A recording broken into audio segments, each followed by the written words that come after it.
Olá, seja muito bem-vindo ao programa Saúde em Evidência. Mais uma vez, obrigado pelo carinho da sua audiência nesse encontro que a gente tem todo sábado ao meio-dia aqui na tela da TV Nova. Obrigado pelo carinho de sempre e eu já começo falando para você dos nossos apoios. Conosco a ESA, Grupo LW, Líder Empresarial, Colégio São Domingos, todos juntos fazendo Saúde em Evidência para você.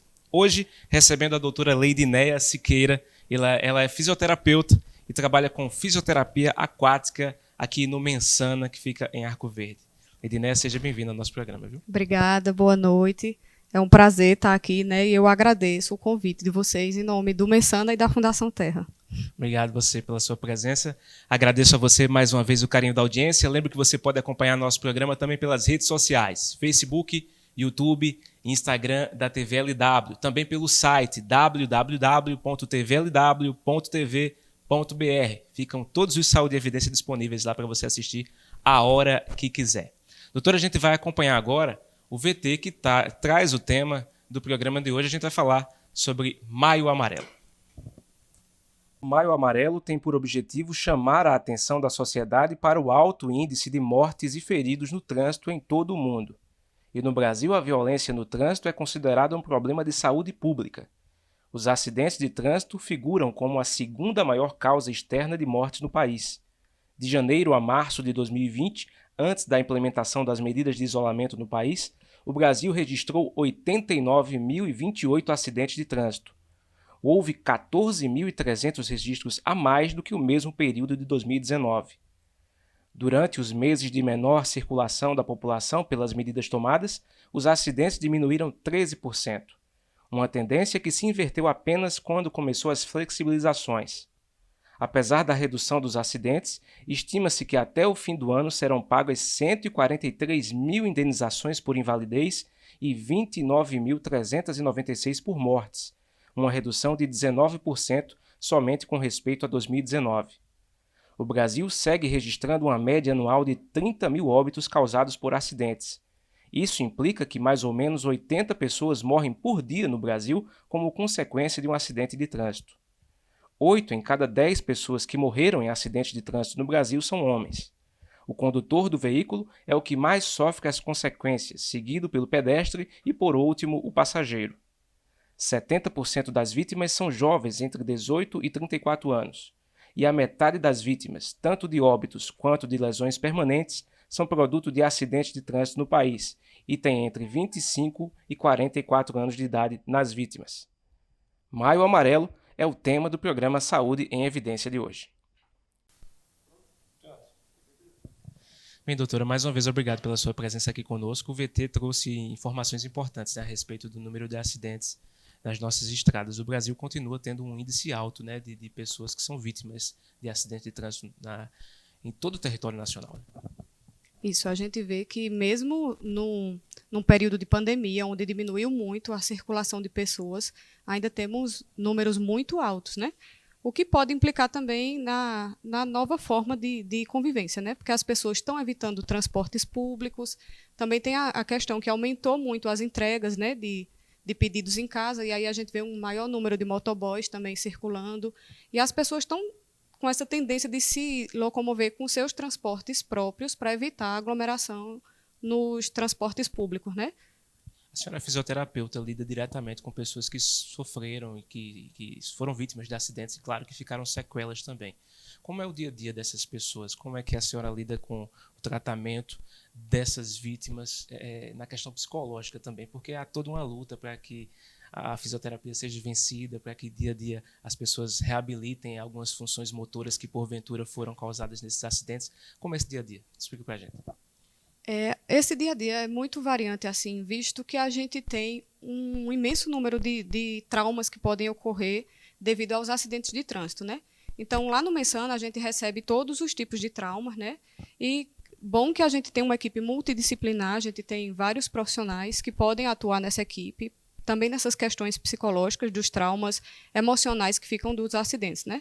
Então, o que a gente mais vê assim no dia a dia são as lesões de membros superiores e inferiores. Então, mais de 40% dos pacientes que chegam com lesões de membros, né?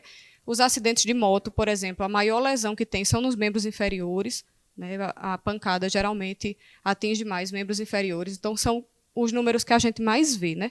Mas também tem as sequelas neurológicas dos acidentes mais graves, que são os traumatismos cranianos e as lesões medulares. Aí, nesses casos, até o processo de reabilitação é mais longo, então tem um dia a dia mais difícil, porque em alguns não vão recuperar, né, a função que tinha antes, e esse é o nosso objetivo da reabilitação, tentar habilitar o paciente com essa nova condição que ele tem, né, para tentar buscar o máximo de funcionalidade e independência possível, né?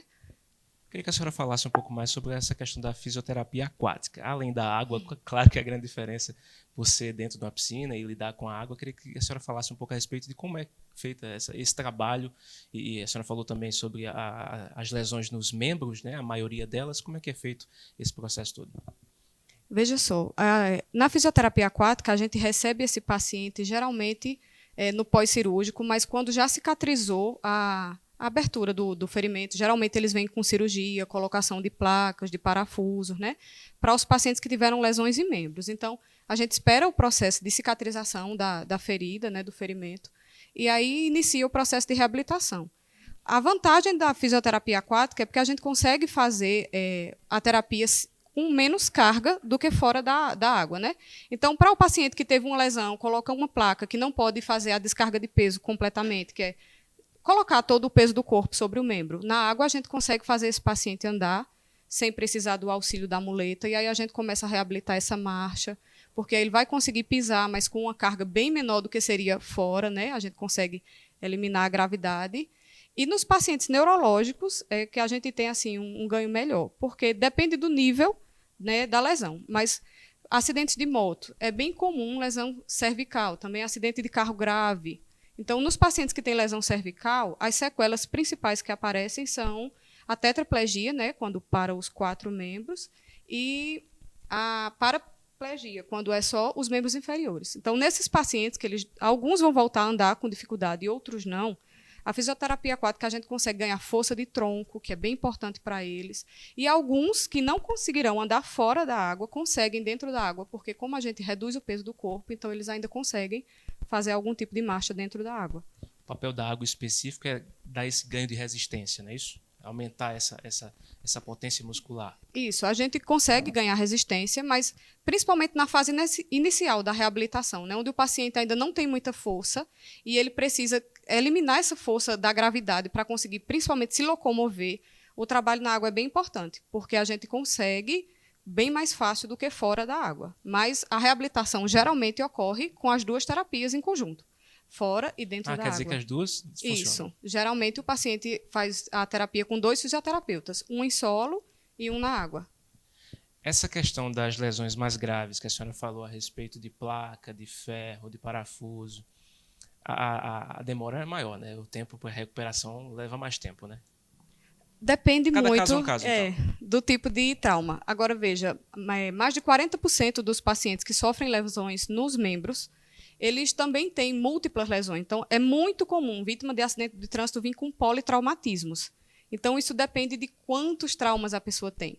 O que é comum também nos pacientes que vêm com traumas mais graves, como traumatismo craniano e lesão medular, também virem com traumas em membros. Ou, às vezes, até lesões em órgãos, que aí precisa ter uma atenção maior assim, para a equipe de urgência, né, para poder vir para a reabilitação. Então, depende do tempo que esse paciente chega, porque, às vezes, o paciente chega com 1 ano depois do acidente. Então, para a gente reabilitar é bem mais difícil do que o paciente que sofreu o acidente, saiu do hospital e já iniciou a reabilitação. Que o ideal era iniciar até dentro do hospital, mas nem sempre é possível, né? Sempre tem essa estrutura, né, doutora? Então, para pacientes com lesões leves, a gente consegue reabilitação em 3, 4 meses. Mas pacientes com lesões mais graves ou pacientes que tiveram traumatismo craniano e lesão medular, geralmente gira em torno de 1 ano, 1 ano e meio a reabilitação deles.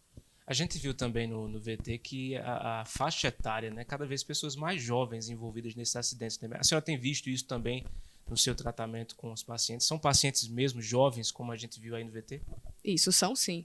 Dos pacientes que eu mesma já atendi, o máximo que eu atendi assim, de idade foi um paciente de 55 anos.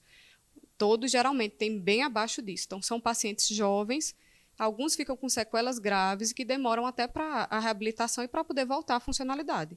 Uma coisa que preocupa muito a equipe do centro de reabilitação é a questão da vida laboral, né? De como esse paciente vai se comportar nas atividades laborais de trabalho, se ele vai poder voltar ao mercado de trabalho, né, depois do acidente. E a vantagem que a gente tem da reabilitação com a equipe multiprofissional é tentar isso, trazer esse adulto jovem que sofreu o acidente de volta à vida ativa, né? A gente vê que, de fato, os acidentes de trânsito são um problema de saúde pública mesmo no nosso país, visto o número de casos e o número também de óbitos, né, por conta disso. Queria da sua opinião a respeito da questão da educação, das campanhas educativas. A senhora é a ponta final, no caso, lidar com o paciente depois dos traumas, esse trabalho de fisioterapia. Para a senhora, o quanto é importante essa questão da educação e das campanhas educativas para conscientizar justamente essas pessoas a dirigirem com responsabilidade?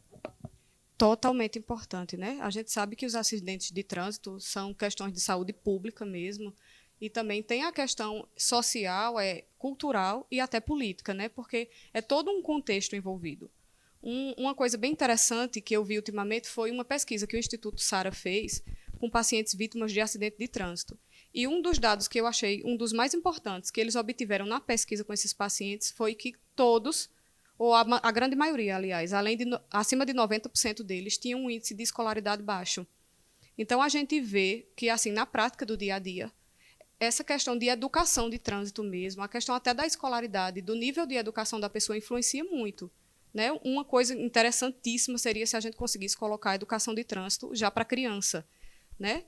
E a gente vê muito jovem, inclusive, que não tem maioridade, né, pilotando principalmente moto. E essa questão da educação é, de fato, primordial, né? Sem educação, a gente não consegue diminuir esses índices, né?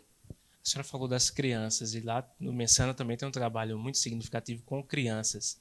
A senhora também lida com crianças vítimas de acidente de trânsito?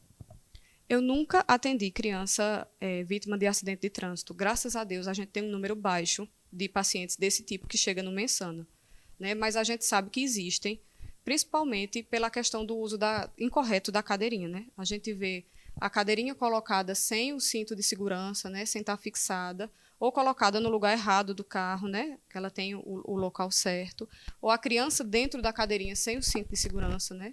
Bem perigoso. E a questão dos atropelamentos, né, que é o que mais chega. Essa questão de atropelamentos é o que a gente vê índice maior, embora que ainda é pequeno, graças a Deus, lá no centro de reabilitação.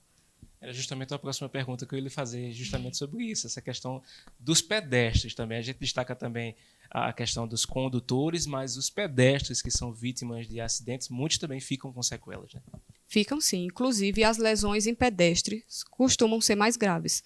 Quando a gente busca pesquisas relacionadas a isso nos hospitais, então, eles veem que todos os pacientes que desenvolvem formas graves, a maioria deles, aliás, todos não, são pedestres, porque o corpo está totalmente sem proteção, né? Não tem nada que proteja, e geralmente, quando o carro vem em velocidade, o impacto é totalmente na pessoa e a pessoa desprotegida. Então, são pacientes que costumam ter múltiplas lesões e principalmente traumatismos cranianos, que são os mais difíceis de tratar e que estão correlacionados com o maior índice de morte por acidentes de trânsito. Com a sua experiência na área da fisioterapia e lidando com muitos pacientes, para a senhora a importância dos itens de segurança, cinto para os motoristas, capacete para os motociclistas, isso evita bastante as lesões? Com certeza. Estudos mostram que o cinto de segurança, quando usado corretamente, para a pessoa que está nos bancos da frente, eles evitam até 49% de lesões graves. E para quem está atrás, 75%. E o interessante é que no dia a dia, principalmente essa questão de educação que a gente falou, a gente vê que as pessoas que andam atrás usam menos cinto do que os que andam na frente. Porque aí entram as questões de fiscalização, né? Geralmente, quem está na frente usa o cinto de segurança porque é mais fácil de ser identificado numa câmera, de ser visto numa blitz, e quem está atrás é mais difícil a visualização. Mas quando a gente vai comparar esses números, se a gente pensar, 49% é menos que a metade, mas 49% menos de chance de sofrer um acidente grave é um número altíssimo, né? E 75% para quem vai no banco de trás, né? Essa questão desses avanços recentes que a gente teve no Código Brasileiro de Trânsito com relação a alguns anos atrás, por exemplo, a obrigatoriedade do airbag é um item também de segurança. a questão do airbag em si, dos freios ABS, também alguns veículos sendo obrigatório. Esses itens também contribuem, né, para que esses números que a gente viu tão alarmantes sejam diminuídos, né? Sim, com certeza. A gente vê hoje em dia cada vez mais a tecnologia buscando melhorar até os sistemas de airbags, né? Então, tem carros que hoje em dia já tem o airbag lateral, tem o airbag que dispara com lesão na traseira do carro, que a maioria é na frente, né? Mas ainda é uma coisa que não é tão acessível, né? E o que a gente vê também em pesquisa é que a maioria dos itens de segurança, eles são testados primordialmente em homens. Então, o que acontece muito? Mulheres, quando estão utilizando o cinto de segurança e sofrem acidente, geralmente elas têm uma lesão maior causada pelo cinto de segurança, porque a maioria dos testes é feito em homem e o corpo da mulher é pequeno. Então, o que acontece? Às vezes o carro dispara o airbag, mas o cinto não consegue proteger ela totalmente e ainda assim ela consegue bater o rosto no volante. Então, a gente vê até essa questão cultural de que mais homens dirigem, então as mulheres, quando sofrem acidente de trânsito, mesmo os acidentes mais leves, tendem a ter um pouco de complicações maiores quando tem um biotipo menor, quando é uma pessoa pequena. Nosso primeiro intervalo, daqui a pouco a gente volta com Saúde em Evidência. Até já. Está na Líder PE a solução em assessoria e consultoria contábil, nos ramos público e privado. Também temos estrutura para o melhor suporte, focado principalmente nas eleições municipais de 2020. Líder PE, soluções para a sua empresa.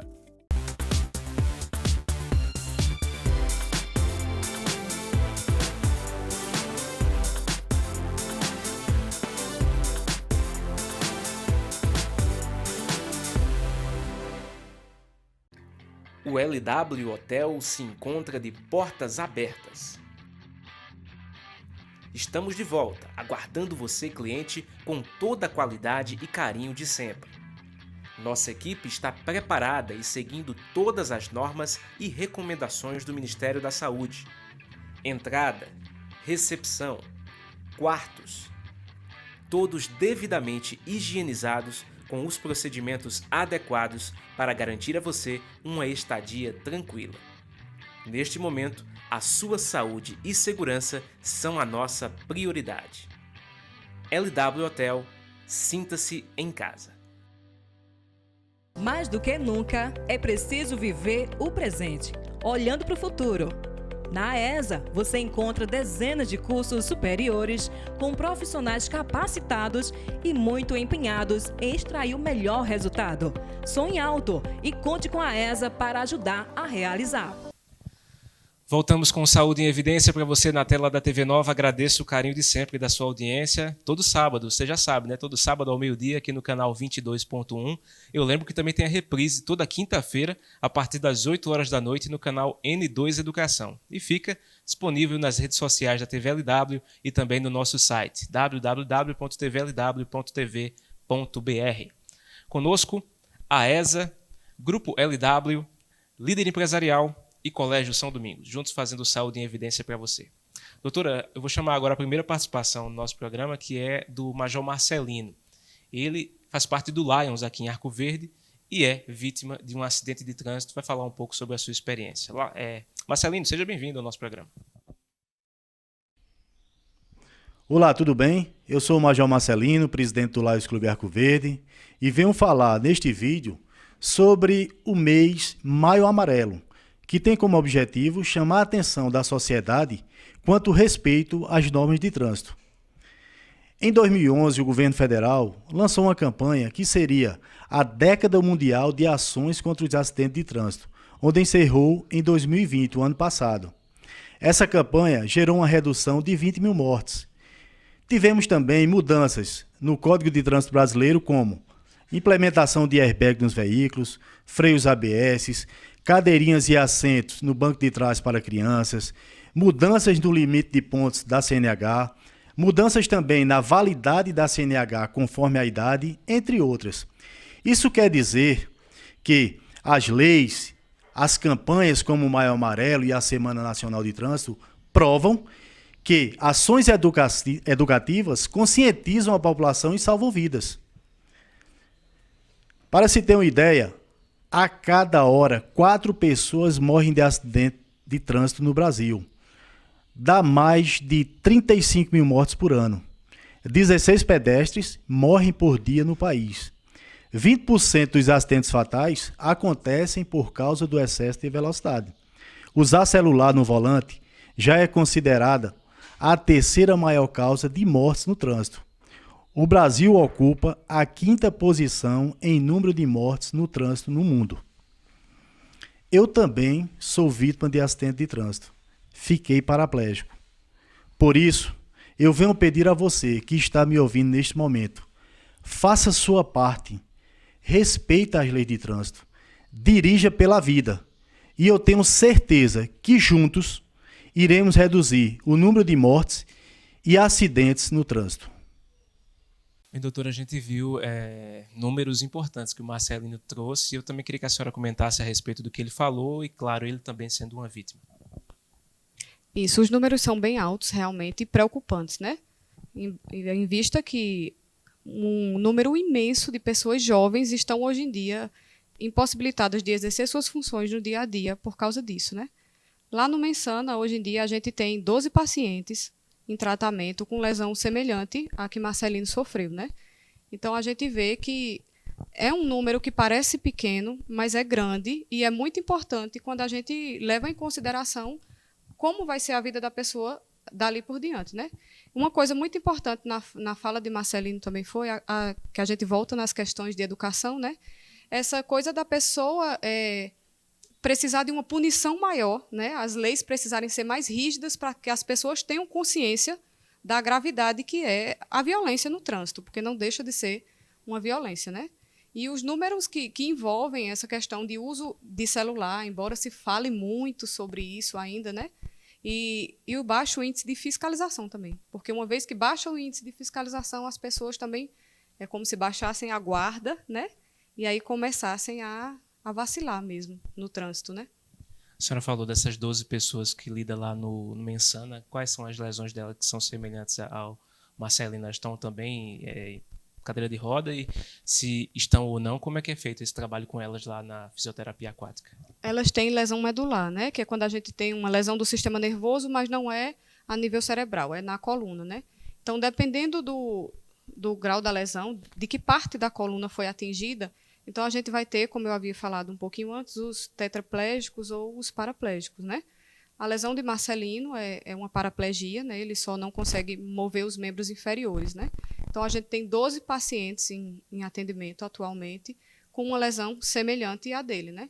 Então, geralmente, esses pacientes são usuários de cadeira de roda, poucos evoluem com a possibilidade de marcha no futuro, com alguns dispositivos auxiliares, mas a gente sabe que, embora a ciência avance muito, mas em lesões neurológicas, a gente nem sempre consegue uma reabilitação completa, visto que o sistema nervoso tem uma dificuldade de se regenerar, comparado com os outros tecidos, né?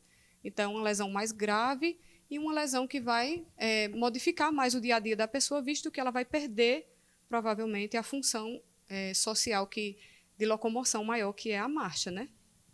Nesse trabalho de fisioterapia que a senhora faz lá no Mensana, quais são os equipamentos que são utilizados lá para que a gente tenha ideia de como é feito o processo lá lidando com os pacientes? Eu trabalho com fisioterapia aquática lá no Mensana, né? Mas durante esse período de pandemia, a gente não está funcionando o serviço de fisioterapia aquática por causa das questões de orientações gerais, de tentar diminuir a propagação do vírus, né? Mas a gente tem esse objetivo de reabilitar a funcionalidade da pessoa. Então, a gente conta com uma equipe multidisciplinar, então não é só um fisioterapeuta, e geralmente são dois, um fisioterapeuta na piscina, um fisioterapeuta em solo, mais o terapeuta ocupacional, mais um psicólogo, nutricionista, enfermagem, então é uma equipe bem completa, isso facilita muito. Mas o que é que a gente busca? Devolver o máximo possível a funcionalidade da pessoa. Então, para algumas pessoas, devolver a funcionalidade é conseguir pentear o cabelo, conseguir escovar o dente sozinho, né? Quando a gente fala em reabilitação, a gente imagina que você vai devolver tudo que a pessoa tem, mas não é isso, né? A gente, às vezes, só quer que a pessoa tenha o máximo de funcionalidade e independência possível. Para os pacientes que têm lesões mais simples, como fraturas em membros, né? A gente trabalha mais com o fortalecimento muscular e com a questão do ganho de amplitude de movimento. Porque, principalmente, pacientes que têm lesões de membros inferiores, como no joelho, eles perdem muito a extensão. Então, essa perna fica um pouco mais dobrada e nem sempre a gente consegue recuperar, dependendo do grau, né? Mas a gente tenta fazer com que essa pessoa consiga se locomover, consiga se agachar, né? Para a gente conseguir uma atividade com maior independência no dia a dia, né? E para os pacientes de lesão medular, o que a gente busca é o máximo de independência, né? Então, principalmente os pacientes com lesões graves que não têm prognóstico de marcha, a gente busca que ele consiga se transferir de cadeira de roda, então a gente trabalha através dos fortalecimentos musculares, para que ele consiga se transferir para a cadeira sozinho, para que ele consiga dirigir novamente, né? A moto, dependendo do tipo de lesão, é impossível, mas a gente sabe que hoje existem grandes adaptações de veículos que pacientes com lesões grandes conseguem, né? A questão das atividades, então, principalmente a terapia ocupacional, né? Meus colegas trabalham mais com essa funcionalidade voltada às atividades laborais. Então, muitas vezes as pessoas começam a trabalhar com uma coisa totalmente diferente, mas conseguem voltar a trabalhar, né? Então, a nossa reabilitação é bem focada nisso, devolver a independência e tornar a pessoa o mais funcional possível. Eu queria que a senhora destacasse também esse trabalho que é feito no Mensana. Afinal, o centro é referência no estado todo, né? E recebe pacientes de várias regiões. São vários municípios que são atendidos, em algumas situações até fora do estado, né? Pessoas vêm para cá. A gente atende a terceira macro-região, né, de Pernambuco, que compreende a 6ª GERES, que é a nossa, a 10ª e a 11ª.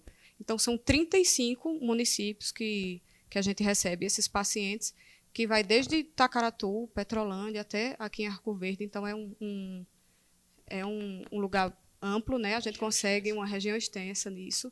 Então, a gente recebe pacientes de todas essas regiões, de outros estados não, a não ser que seja uma ocasião assim extraordinária, em que haja uma solicitação interestadual, mas a gente só costuma receber pacientes dessa terceira macro-região mesmo. Nesse tempo, atendendo lá no Mensana, qual foi a situação mais grave, o paciente mais crítico que a senhora já lidou? São vários, né? Isso, a gente tenta buscar aqui na mente. Mas o paciente mais crítico é o tetraplégico, né? Que aí é a pessoa quando tem geralmente uma lesão cervical mais alta. Alguns chegam a ter até dificuldade para respirar. Então, são as pessoas que têm um comprometimento maior, porque não conseguem mover membros superiores, às vezes têm dificuldade de respirar, têm dificuldade para as questões de higiene pessoal e até de utilização de banheiros. Então, o paciente mais grave, geralmente, é o tetraplégico, né? E a gente recebe sempre esse tipo de paciente. E é um desafio, né? Um desafio tentar conseguir um movimento mínimo de membro superior para a gente conseguir que essa pessoa seja um pouquinho independente para comer, para se vestir, né? É um trabalho bem difícil, né? Para o paciente também é muito difícil, as questões emocionais envolvidas, né? Porque um adulto jovem, como a gente vê os números, geralmente, né? Uma pessoa de, em média, 34 anos, com a vida totalmente ativa, de repente está totalmente dependente de alguém, né? A gente vai ter mais uma participação agora, que é do Geneildo Henrique. Ele é coordenador do GSVA, que é o Grupo de Socorristas Voluntários aqui de Arco Verde. Ele vai trazer um balanço para a gente, doutora, a respeito dos acidentes de trânsito aqui na nossa região, em que o grupamento foi acionado e também prestou socorro às vítimas. Geneildo, seja bem-vindo ao nosso programa. Alô, você que está acompanhando aí o Saúde em Evidências. Eu sou Geneildo Henrique, coordenador do GSVA, Grupo de Socorristas Voluntários de Arco Verde, e foi me solicitado aí o quantitativo de ocorrências que a gente pegou com vítimas de traumas, né, acidentes automobilísticos, tá certo? Então, estou trazendo aqui um pouco dos dados dos últimos 4 meses, janeiro, fevereiro, março e abril, tá ok? Só lembrando a você que o GSVA, ele só funciona aos finais de semana. Então, esses dados são de ocorrências no final de semana, tá ok? Então, vamos lá. Em janeiro, nós tivemos um total de 9 ocorrências de acidentes automobilísticos. Desses 9, 7 foram com motos, né? Um capotamento e um atropelamento. Isso no mês de janeiro. Mês de fevereiro foram 6 acidentes, onde dos 6, 4 foram com motos e 2 capotamentos, tá certo? Em março tivemos também 6 acidentes, desses 6, 5 foram motos e um capotamento. E agora em abril, né, nós estamos fechando ainda abril, nós tivemos aí até então 6 acidentes, onde desses 6, 4 foram com motos e 2 capotamentos. Então, 2 detalhes interessantes. Moto, sem sombra de dúvida, é o que o GSBA mais atende. Não só o GSBA, mas todas as equipes de resgate. Acredito que os colegas bombeiros militares, pessoal do SAMU aí, onde tem aqui na região, tá certo? Motos, sem sombra de dúvida, são nossos maiores pacientes, né? Vamos dizer assim. Então, na maioria das vezes, sempre tem moto envolvida, né? Agora, um dado interessante foi a quantidade de capotamento, tá certo? Então, quero deixar um alerta aqui, principalmente para quem faz uso da estrada que liga Arco Verde à Pedra. Houve um aumento significativo na quantidade de capotamento nessa via, na maioria das vezes à noite. Então fica aqui o meu recado, os nossos dados, e se precisar de alguma coisa, o GSBA, o Grupo de Socorristas Voluntários de Arco Verde, está à disposição. 9111 0023, 9111 0023, o número que salva vidas. Valeu, forte abraço. O doutor Geneildo destacou aí o número cada vez maior também de acidentes com motos, né? É a principal vilã, né? Isso, a gente vê que 80% dos acidentes automobilísticos são com motocicletas, né? Foi um dado muito importante que ele trouxe, né? E outra questão interessante que ele trouxe foi referente a maior ocorrência em finais de semana. E a gente vê isso mesmo no dia a dia, né? A maioria dos pacientes se acidentam nos finais de semana, e que são os períodos em que as pessoas saem mais de casa, que ingerem mais bebida alcoólica, né? Que se deslocam para outros lugares, como ele fala na estrada que liga Arco Verde à Pedra. E a gente sabe que tem uma zona rural extensa por ali, que as pessoas se deslocam muito para buscar esse lazer nas zonas rurais e acabam bebendo, dirigindo, né? O período da noite, que diminui a visibilidade também, né? A questão da luz, que diminui. E os acidentes de moto realmente são os que mais chegam. A gente vê, cada 10 pacientes que chegam, 8 foram acidentes de moto.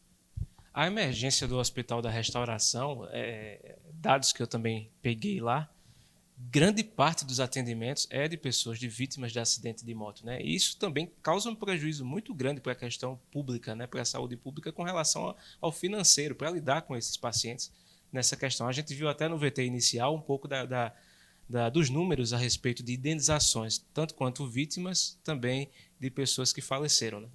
Isso. Eu vi um estudo de 2015 que mostra que os valores pagos de indenizações em acidentes chegaram a 19 bilhões de reais. Então, são números altíssimos. E a gente vê que 80% em média dos pacientes que têm traumatismo craniano e lesão medular, que chegam em estado grave nos hospitais, também são vítimas de acidente de trânsito.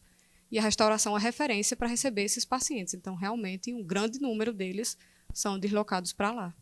Eu queria a sua opinião também sobre esse momento que a gente está vivendo de pandemia, até porque a gente tem uma dificuldade grande com relação aos leitos de UTI, né? Isso. E muitos desses pacientes que sofrem esses acidentes graves precisam de leitos de UTI. E agora, com a Covid-19 e toda essa demanda, fica cada vez mais difícil também atender, né?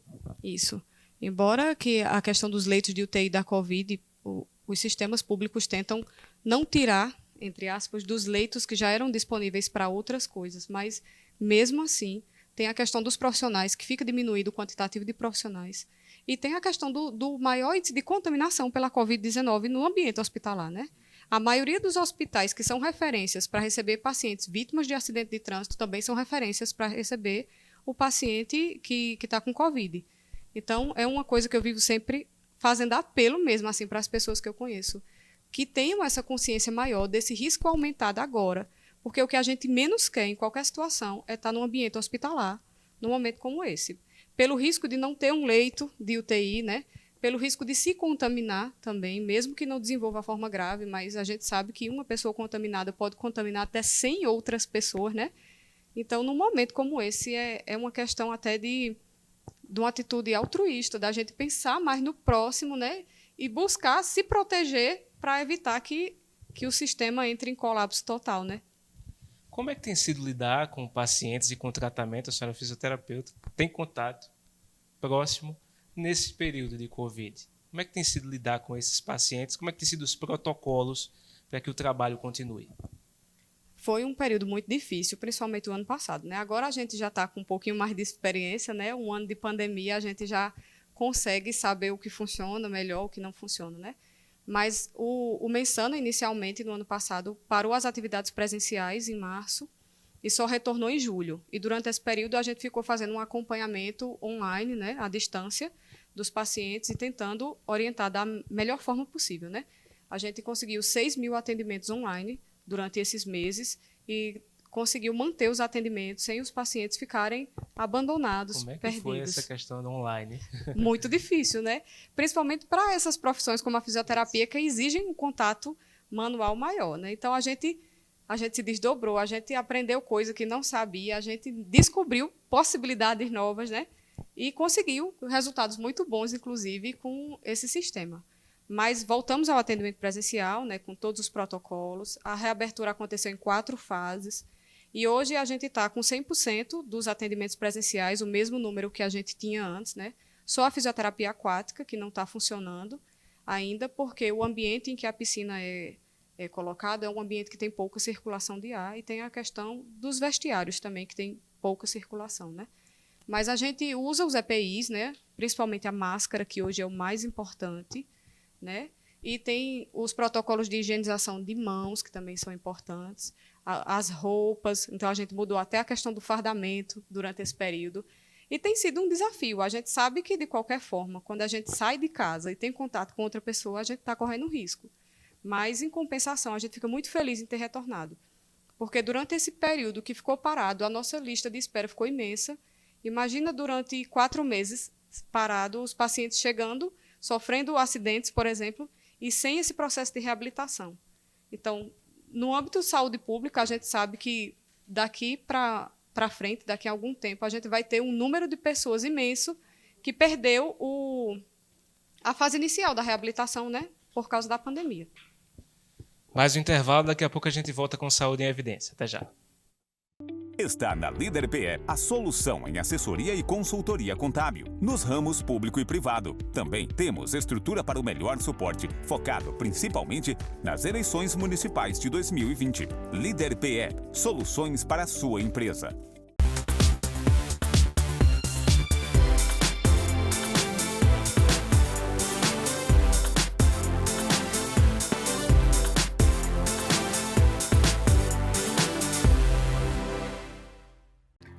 O LW Hotel se encontra de portas abertas.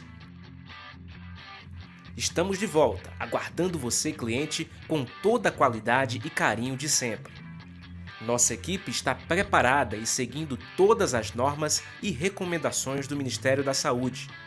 Entrada, recepção, quartos, todos devidamente higienizados com os procedimentos adequados para garantir a você uma estadia tranquila.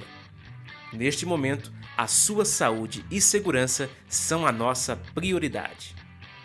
LW Hotel, sinta-se em casa. Mais do que nunca, é preciso viver o presente, olhando para o futuro.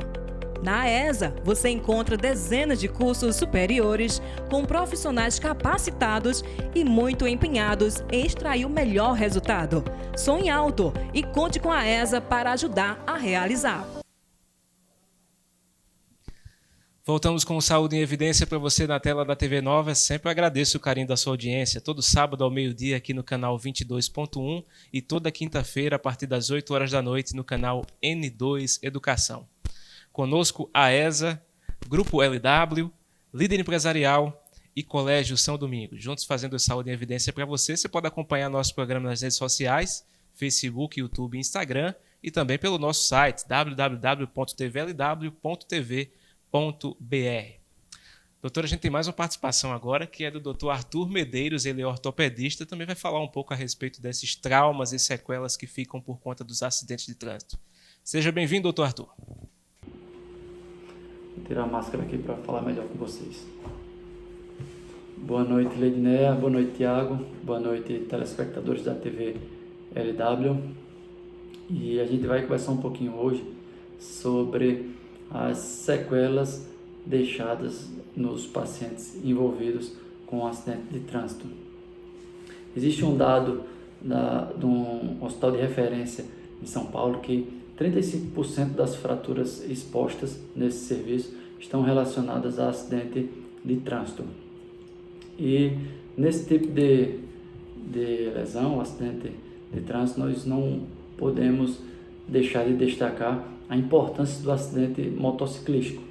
Se a gente for analisar os dados, de 98 até 2016, houve um aumento do número de carros em torno de 200%. Em contrapartida, o aumento do número de motocicletas na malha viária do país aumentou quase 700%. Então é um número bem expressivo, tá certo? E na medida que a gente aumenta o número de carros circulantes, principalmente nos grandes centros urbanos, a gente diminui a velocidade média de tráfego desses veículos, consequentemente diminuindo a energia dos traumas. E o contrário que acontece na motocicleta.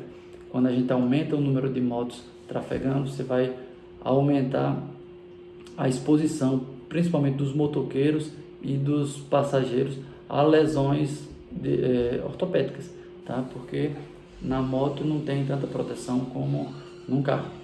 Antigamente, o principal envolvido nas lesões traumáticas com acidente de trânsito era o pedestre. Hoje em dia não. Hoje em dia já é o motociclista, tá? Em torno de quase 80%. E, em segundo lugar, o carona. Em terceiro é que estão os pedestres atualmente. Um levantamento da Secretaria Estadual de Pernambuco, estima-se que 60% dos pacientes internados na unidade de trauma aqui do estado, eles têm mais de uma fratura. E esses internamentos, eles costumam demorar em torno de 3 meses, tá? Então, o paciente passa bastante tempo internado para tratar essas fraturas. Isso tem um custo para o estado, em torno de R$152 mil cada internação dessa, sem falar no custo para a sociedade como um todo. Esse paciente normalmente é um paciente do sexo masculino, jovem, com baixa escolaridade, geralmente são motos com baixa cilindrada, e 1/3 desses acidentes eles estão relacionados no que a gente chama de acidente de trabalho, ou seja, ou o paciente estava trabalhando com a motocicleta no momento do acidente, ou se locomovendo de casa para o trabalho com esse tipo de veículo. Então a gente já percebe que hoje a moto é bastante utilizada nesse perfil da população. Foi-se levantado também que 3% dos acidentes envolvendo motocicleta eles evoluem com óbito, e 11% o paciente fica com alguma sequela grave. O que seria uma sequela grave? Seria uma amputação, uma rigidez no membro ou alguma fratura. Dentro das outras sequelas que nós podemos considerar estão as pseudartroses, quando a fratura não se consolida, a osteomielite, quando há uma infecção no sítio da fratura, e a rigidez articular.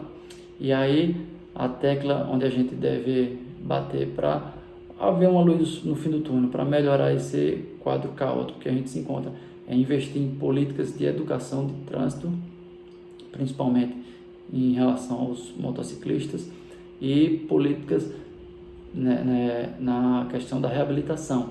Esses pacientes, muitas vezes, não basta só o primeiro atendimento, a intervenção cirúrgica, mas eles necessitam também de um acompanhamento para minimizar as sequelas deixadas por esse trauma, que atualmente são traumas de alta energia, principalmente se tratando de acidentes em BR, tá? Então a gente não pode deixar de lembrar todos esses fatores, sem falar nos outros aspectos socioeconômicos que eu não citei aqui no vídeo, tá bom? Um abraço, pessoal. Bem, doutora, eu queria que a senhora comentasse também um pouco do que o doutor Arthur falou com relação aos traumas e também sequelas. Ele frisou novamente, a gente até já conversou nos blocos anteriores, mas ele destacou também esse número elevado de motocicletas no país, né? Isso. Embora a gente veja dados no site do Detran, né, de que a frota nacional de moto ela é 29% do total, mas 79% a 80% dos acidentes são causados por motocicletas, né? Então é um número enorme, o maior meio de transporte, que causa mais sequelas, que causa mais acidentes de trânsito, ainda é a motocicleta. E como o doutor Arthur falou, a questão sociocultural, né, da utilização dela. É um veículo de baixo custo, que geralmente se locomove com mais velocidade, que consegue entrar em locais mais estreitos, e hoje em dia é uma ferramenta de trabalho de muita gente, né? Com relação às amputações, doutor, o doutor falou um pouco a respeito disso também, das mutilações. Como é que é feito o trabalho de fisioterapia com essas pessoas que têm parte dos membros amputados? É feito esse trabalho e se ele é feito, como ele é feito? Sim, é bem comum em pacientes que têm lesões bem extensivas em membro inferior, principalmente quando a pancada é lateral na moto, porque o membro está totalmente exposto, né? De ter um esmagamento e que a equipe cirúrgica não consiga restabelecer, né, e precise amputar. Então, a gente recebe também paciente com amputação. Nesses pacientes, a gente, da reabilitação, busca tentar recuperar o máximo possível a força muscular e a amplitude de movimento do coto, que é a parte da perna que foi preservada, né? Perna e braço, mas geralmente é em perna, quando a gente se refere a acidente automobilístico, né? Então, a gente tenta restabelecer a função daquele membro que sobrou, né, para que ele possa ser protetizado depois. Lá no Mensana, a gente está abrindo a oficina ortopédica, ainda não está funcionando a 100%, porque a gente precisa dos convênios, né, com o SUS, então é uma parte bem burocrática que já está sendo organizada, mas brevemente a gente vai ter a oficina ortopédica funcionando com a dispensação de próteses também. Hoje a gente não tem a confecção dessas próteses lá, mas a gente consegue dispensar alguns dispositivos de órtese e prótese também, que são terceirizados. Então, a gente vai fazer o trabalho total de reabilitação desses pacientes, quando a oficina estiver a 100%. Preparar o paciente para a colocação da prótese e reabilitar com a prótese para que ele consiga andar e voltar às atividades do dia a dia. Notícia boa, isso gera muita esperança em quem é vítima de Isso. acidente assim, né? Isso. Como é que é feito esse trabalho também de fisioterapia para esses pacientes que usam, que já estão com as próteses? Ele é contínuo ou leva um determinado tempo até o paciente se adaptar e aí ele segue a vida dele? Depende muito da lesão em si, né, de quanto a pessoa tem de membro residual, né, de que tipo de prótese ele vai usar e da idade do paciente também. Então, quando a gente fala em acidente automobilístico, a gente leva em conta que o grande número é em pessoas jovens. Então, geralmente, a reabilitação deles é até rápida. Quando é um paciente jovem, principalmente um paciente que já tinha uma vida ativa, que praticava atividade física, que tinha uma boa força muscular, essa reabilitação é bem rápida. Tem paciente que chega para a gente e com 1 mês, 2 meses já vai encaminhado para a equipe de colocação de prótese e já consegue iniciar a reabilitação pós-prótese, né? Então, geralmente, eles conseguem bem rápido. Coisa de 3, 4 meses de reabilitação, o paciente já consegue andar. Agora, como eu lhe disse, depende da idade, depende da condição física, né? Cada caso é um caso, né? Isso. Eu queria que a senhora detalhasse também mais a respeito da equipe. A senhora tocou no assunto da equipe que trabalha lá, que é uma equipe multifuncional, são vários profissionais. A função de cada um e como é que eles acompanham também a família, que fica um trauma na família também com a pessoa que sofre esse acidente, né? Sim, com certeza. A gente tem uma equipe multiprofissional lá no Mensana, que é composta por fisioterapeuta, terapeuta ocupacional, fonoaudiólogo, nutricionista, enfermeiro, técnico de mobilidade, técnico de Libras e Braille, pedagoga, psicopedagoga. Então, é uma equipe bem extensa, né? E a gente consegue dar esse suporte ao paciente e à família. Com a equipe de psicologia, a gente trabalha geralmente interdisciplinar, que existe uma diferença do multi para o inter, que o multiprofissional a gente tem uma diversidade de profissionais atendendo o mesmo paciente, mas o interdisciplinar com um objetivo comum. Então, facilita muito a gente ter o profissional ali do lado, porque a gente consegue passar essas angústias que os pacientes trazem e conseguir esse trabalho conjunto para recuperá-lo, né? Geralmente, pacientes mais jovens, por mais que as lesões sejam traumáticas, por exemplo, em caso de amputação, né, perder um membro, mas eles cursam positivamente, né, com a adaptação da prótese e o novo estilo de vida. Eu Eu queria que a senhora falasse também do seu lado como profissional, a satisfação sua. A gente acompanha muitas vezes nas redes sociais e algumas histórias dessa superação dos pacientes, né? De lutar e de perseverar dia após dia na fisioterapia, no tratamento para recuperar os movimentos. Mas e a sensação do profissional? Eu acho que é muito gratificante também para a senhora que acompanha o paciente e vê essa evolução diária, né? Sim, sim, é muito gratificante e até emocionante falar sobre isso, né? Eu sempre digo isso, que a maior paga, né, a melhor remuneração da fisioterapia é isso, é a gente participar desse processo de reabilitação. É como se a gente pegasse aquele paciente, às vezes, que perdeu até a esperança da vida e a gente consegue trazer ele de volta, dar função, trazer uma nova função, porque a gente não faz só reabilitação, a gente também faz habilitação, né, de habilidades novas, de conseguir trazer essa pessoa a uma vida funcional, né, a volta ao trabalho, a volta à convivência social. Então, eu vendo meu peixe, mas eu digo isso com muita sinceridade e com muita verdade, que a fisioterapia é uma das profissões mais bonitas que existe por isso. A gente consegue acompanhar o paciente por um longo processo, né, e ver ali de pertinho esses avanços. Não tem gratificação maior, né? A gente viu também muito a importância dos fisioterapeutas na área respiratória, né, também nessa questão das UTIs, e a demanda e a falta de profissionais, né, que a gente teve logo no início da pandemia e nesses últimos dias também por conta do aumento dos casos. Na sua área também, como é que é a demanda desses profissionais para trabalhar e se tem algum envolvimento nessa questão da Covid também? Lá no Mensana a gente não trabalha com fisioterapia respiratória, a gente não tem essa modalidade de reabilitação, né? Mas a gente vê cada vez mais uma procura maior e, às vezes, a gente vê também até uma desvalorização da importância do fisioterapeuta nesse ambiente hospitalar do paciente COVID, né? Porque a gente é quem trabalha as funções pulmonares em si, né? A questão da ventilação mecânica, que grande número dos pacientes com COVID precisam dessa ventilação mecânica, né? E é uma parte da fisioterapia, assim, indispensável, porque a gente lida realmente como se fosse diretamente com a vida, né, do paciente, né? Então, no ambiente de UTI, o fisioterapeuta é um dos profissionais mais importantes, né? E, além disso, ainda tem as questões das sequelas que estão ficando nos pacientes pós-Covid, né? Muitas sequelas pulmonares e até motoras, neurológicas também já estão sendo desenvolvidas e cada vez mais estão chegando pacientes para reabilitação pulmonar, vítimas do Covid, né? A senhora falou de reabilitação e habilitação. Qual a diferença dos dois? A diferença é que, num centro de reabilitação, a gente atende o paciente que chega com um trauma posterior, como no caso dos acidentes de trânsito, mas a gente também pega pessoas com doenças ou alterações congênitas que chegam logo no início da vida. Então, são pessoas que ainda não desenvolveram suas habilidades, como, por exemplo, as crianças que nascem prematuras. Então, chegam bebezinhos para a gente com 1 mês de vida, 2 meses de vida, e aí a gente vai ajudar no processo de habilitação das funções. Eles vão aprender as funções.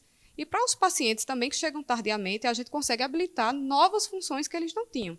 Por exemplo, o paciente que sofreu um trauma na medula e precisa de uma cadeira de roda, ele vai ganhar a habilidade de se locomover através da cadeira de roda, de se transferir, né, da cadeira para outros locais. Então, a habilitação está mais relacionada a isso, ganhar novas habilidades, né? Com relação a esses pacientes que têm lesão na medula, qual a chance de reabilitação deles, questão de porcentagem, a partir do momento que existe o tratamento? Depende de cada lesão? Depende de cada lesão, mas a gente vê que é indispensável o tratamento o mais precoce possível, né? Os pacientes que iniciam a fisioterapia mais cedo têm um prognóstico melhor. Lembrando que o que a gente quer nem sempre é devolver o que a pessoa tinha antes.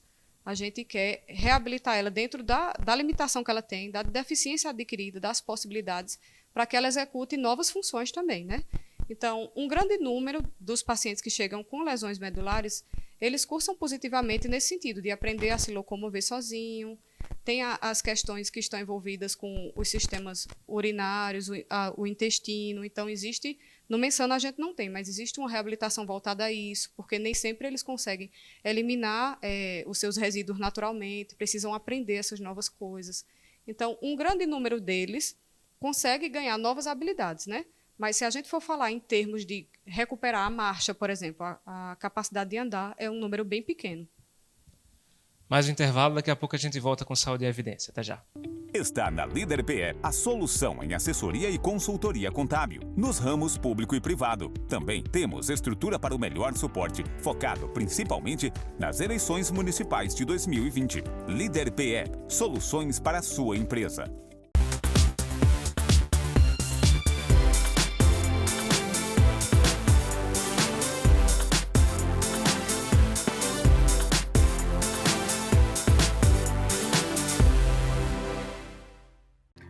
O LW Hotel se encontra de portas abertas.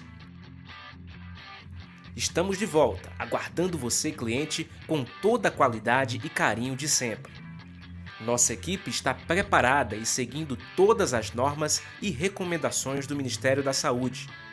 Entrada, recepção, quartos, todos devidamente higienizados com os procedimentos adequados para garantir a você uma estadia tranquila. Neste momento, a sua saúde e segurança são a nossa prioridade. LW Hotel, sinta-se em casa. Mais do que nunca, é preciso viver o presente, olhando para o futuro. Na ESA, você encontra dezenas de cursos superiores com profissionais capacitados e muito empenhados em extrair o melhor resultado. Sonhe alto e conte com a ESA para ajudar a realizar. Voltamos com Saúde em Evidência para você na tela da TV Nova. Agradeço sempre o carinho da sua audiência. Todo sábado ao meio-dia e também às quintas-feiras a partir das 8 da noite. E fica disponível nas nossas redes sociais, Facebook, YouTube e Instagram da TV LW, também pelo nosso site. Acesse www.tvlw.tv.br. Conosco a ESA, Grupo LW, Líder Empresarial e Colégio São Domingos, juntos fazendo Saúde em Evidência para você. Eu lembro que a gente conversou durante todo esse tempo sem máscara, né? Mas a gente está respeitando aqui o distanciamento. A máscara é por conta do áudio, para que saia um áudio com melhor dicção para você, mas os microfones foram higienizados, a gente está aqui na distância segura, né, doutora? Tudo para levar as informações com precisão para você. Doutora, a gente está chegando perto do final, eu queria que a senhora destacasse mais um pouco a respeito da importância do Maio Amarelo, da conscientização, esse mês que está se iniciando agora, porque as pessoas sejam cada vez mais responsáveis no trânsito, porque a senhora sabe muito bem as sequelas dos acidentes quando acontecem. Isso, a gente precisa perceber, né, que isso não é uma questão só de saúde, é uma questão social, cultural e política, né? Quando a gente toma consciência disso, a gente começa a perceber a grandiosidade disso, lutar pelos direitos, principalmente dos mototaxistas e dos entregadores de aplicativo que precisam dessa proteção, né? E utilizar o que a gente tem mesmo de dispositivo de segurança. Principalmente os motoboys, né? Porque a gente tem um imenso número de dispositivos que quase nunca são usados. No máximo, a gente vê um capacete, às vezes mal colocado, né? Quando está usando. E a gente precisa utilizar o que tem, levando em conta as gravidades das lesões adquiridas. E eu digo para vocês com sinceridade, são graves, a maioria delas são graves, tem um processo de reabilitação, nem todos recuperam, né? Então, vamos tentar ao máximo utilizar os dispositivos de segurança e ter atenção e diminuir, se possível, até anular a utilização de celular, né, durante o tráfego. É outro problema, né, o celular. A gente até nem destacou, mas também muitas pessoas sofrem por conta do celular, usando o celular, né? Doutora, eu vou deixar o espaço para a senhora deixar suas considerações finais, seu agradecimento. A câmera é sua, fica à vontade. Muito obrigada. Quero agradecer o convite de vocês para falar sobre uma coisa tão importante, né, que a gente está iniciando agora o mês de maio, que as pessoas tenham mais consciência, né, da gravidade da situação que a gente está vivendo, levando em conta os acidentes de trânsito e a questão do Covid, a superlotação em hospitais, né? A gente faz um apelo mesmo que as pessoas sejam mais responsáveis e agradecer o espaço, né, em nome do Mensana, mais uma vez, e da Fundação Terra, essa parceria tão boa que a gente consegue ganhar e levar tanta informação positiva, né? Obrigada, viu? Obrigado, doutora Leidinéia. Quero agradecer a você, nosso telespectador, pela audiência, agradecer a nossa equipe, o Arne Silva nas câmeras, na técnica Zilma Leite, na direção-geral Lídio Maciel. Para você, um excelente restante de semana e até a próxima, se Deus assim nos permitir. Tchau, tchau.